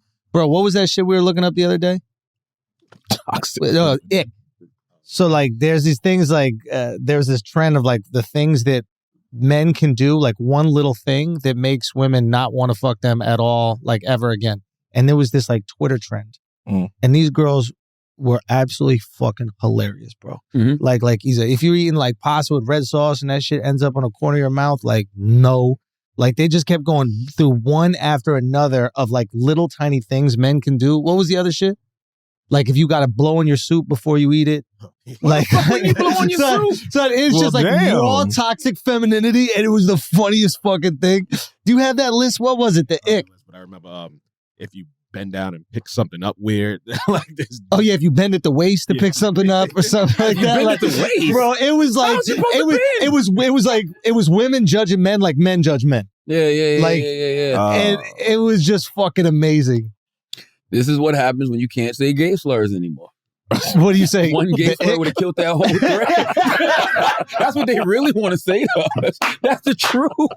What they really got Yo, one yeah, word just they want to call say it. what you really feel, Say what women. you really You know what I mean? Happy Pride Month. Say it. Call me a gay J. Happy wife, happy life, a sign of toxic femininity, Michael Shea? I don't even know what it means. Happy wife, happy. Oh, I guess that's saying that putting your wife's feelings first. Man, they're right. I'm not married. They're right. I don't know. They're right. It should be a compromise, but they're really right. Like, I don't know. I'm going to be so sad when I'm 55, 60 years old, bro. When what? Just because I'm the only guy in the house. Yeah. That's a lot, bro. Yeah. Like, I don't think y'all understand what I go through, man. What do you And go then, like, through? this weekend, my daughter had, like, 2 of her friends over, and my wife just looks at me and goes, you know, this is just the beginning of, your house being overrun by women. I'm like, It's been over. it's been overrun by Wait women. till they start cycling, bro. Right? And so Is y'all flipping the bazan yet? You have a stroke? Let me work it. I put it in reverse. And so my wife is like, so imagine when, because it's 2 of my oldest daughter's friends over, and my wife is like, so imagine when our second has friends over, and your third has friends over, and I'm like, holy shit, I got to get a dog.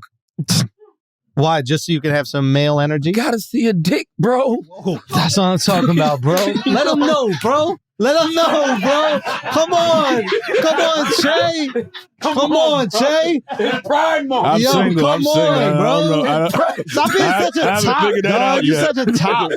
You know what I mean? Like, you need to see a dick every once in a while, dog. I feel you, dude. It is what it is, bro. Just want to be with the homies. Whoa. Seeing their dicks and shit. Hey, yo. As always, if you listen to this podcast, you think we're smart, you think we're intelligent, you think we're brilliant. You're absolutely right. But if you listen to this podcast, you think we're just a couple idiots who don't know shit, you're right too. Michael Che, thank you for coming. Yo, brother. thank you for brother. having me. Make This sure you shit- watch his show on HBO Max. Phenomenal show. I'm not just saying that because, we're in an episode. It's a really, really good show. And it's the type of comedy I like because it talks about things that are going on, social issues, Amen. in a really smart way. And check out the specials too. I appreciate y'all, man. Thank you so much. For sure, for It's the sure. Brilliant Idiots Podcast. Peace.